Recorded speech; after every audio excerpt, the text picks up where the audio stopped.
Jeff, the last touchdown there, Ohio State, the long one, what was the defense? Why was there We're cover two, we needed safety over the top. Came running down, we saw the quarterback scramble. He's got half the field there. What was the defensive call? It was a cover two. You have a safety over the top. He came running up. Quarterback came up. Touchdown. Jeff, what went into your decision on that 4th and 1 to kick the field goal rather than try to make the 4th and 1 and keep the drive open?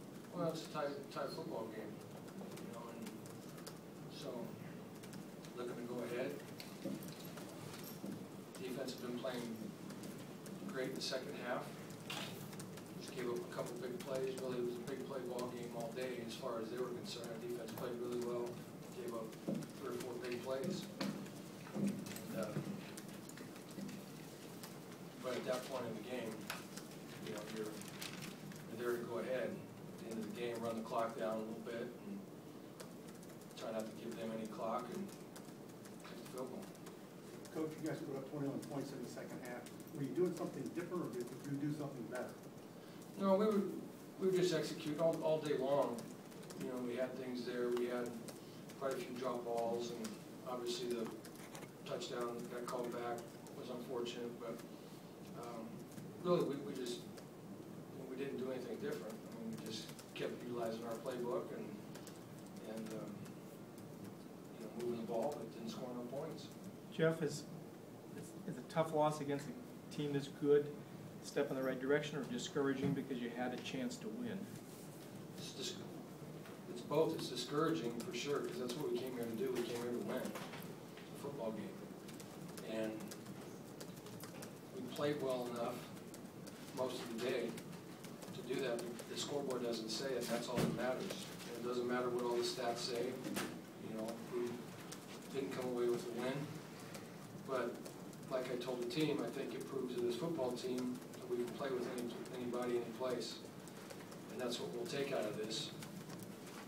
Got to clean some things up, make some plays, because bottom line, the only thing that matters is what's on the scoreboard.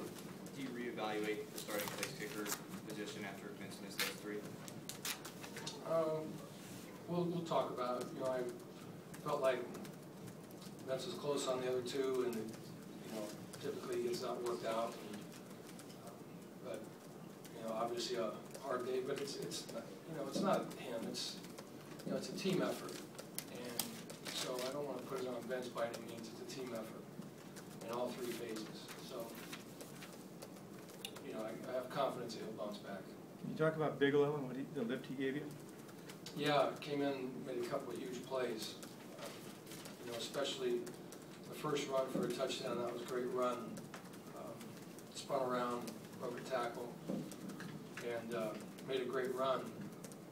That run was really on Triggs, so Triggs held his block for a long time and did an excellent job playing snap the whistle and blocking. You know, Coach, on the penalty that called back the TD, were you able to get an explanation from the ref what happened there? Because looking at the replays, it was hard to see a holding penalty on that one. They called it holding on work. That's what they call it. Did they say what happened on the play, or just say it was flat out holding? Well, I said that as the guy tried to get away, that he was holding him. And so I thought Jake was doing a great job of running his feet. He kept running his feet. Typically, holding's called when guys don't run their feet. Guys try to get off, and you grab them and yank them. But I thought he kept his feet running. But you know, it was a call that was made. How's Hagen's knee? Who's? Hagen. I haven't heard yet, but the initial report didn't sound good. I don't know what the extent of it is, but initially it didn't sound good from what they saw on the field. So get him back and get an MRI and see what's going on there. Who was Zach going to on the pass that was picked off there at the end? Keenan? Was it just off, or was it just a little bit high throw? He had a guy trailing him underneath and had a guy at his feet, coming at his feet. Keenan had just broke over the linebacker, and so Zach tried to put it over the linebacker, just overthrew a little bit. And can you just comment on the overall game that Zach had? Zach played very well today. You know, I thought he managed the game really well, didn't force things, had good command of the offense, took a lot of hits, and stayed in it and kept battling. You know, that's a very good defense, very good front four. They bring a very strong pass rush, and so he was under duress a lot of the day, but I thought he hung in there and played really well. Jeff, I'm not sure how much know-huddle you do normally, but with the time of possession today, was that your strategy to keep the ball as much as you could to keep it away from Braxton? Well, it always is, but we've been no-huddle all year, so.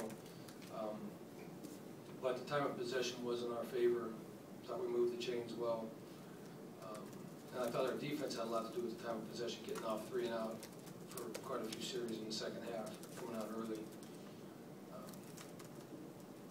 Could you talk about Miller? And I mean, he had 4 touchdown passes and ran for 1. There was times it felt like you boxed him up pretty well, and then he would make a play. Yeah, he's a hard guy to contain. He's so big and physical, and he's a very hard guy to contain, and keeps good vision down the field.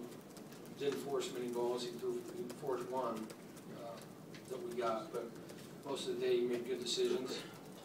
But he's a hard guy to contain. He's a big physical guy who can run. He's got great speed. He's physical, and then obviously the big passes. The one down the sideline on the left side was a perfect throw down the sideline on the fade, left side. You said you executed better in the second half. Was it anything in particular? Was it blocks? Was it cuts, runs? No, I didn't think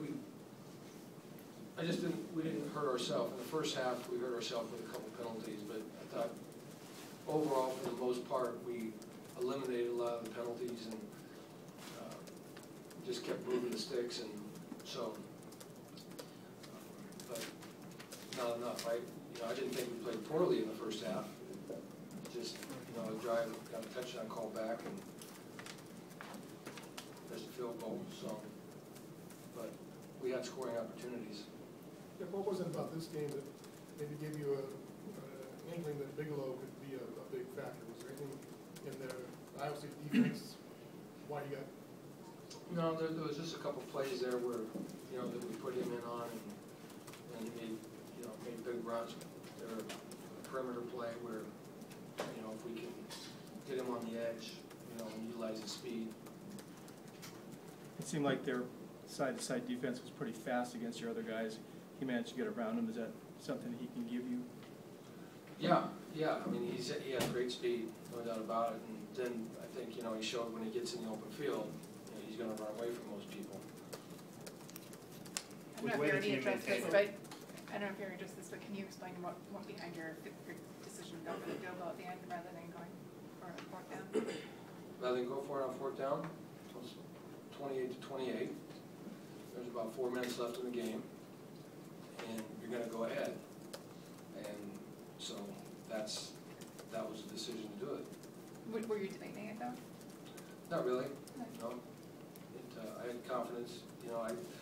Benson missed a couple to the left, and typically gets that squared away, and so just didn't happen today.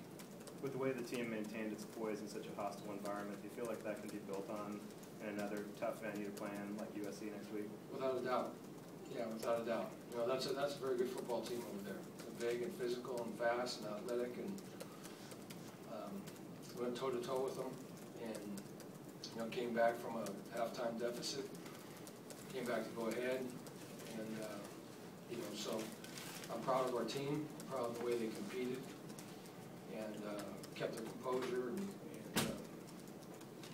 you can take a lot of good from that. That it shows that you can do that. But again, that's not what we came here to do. Is just play a good game. We came here to win the game. We came up short. After Hagen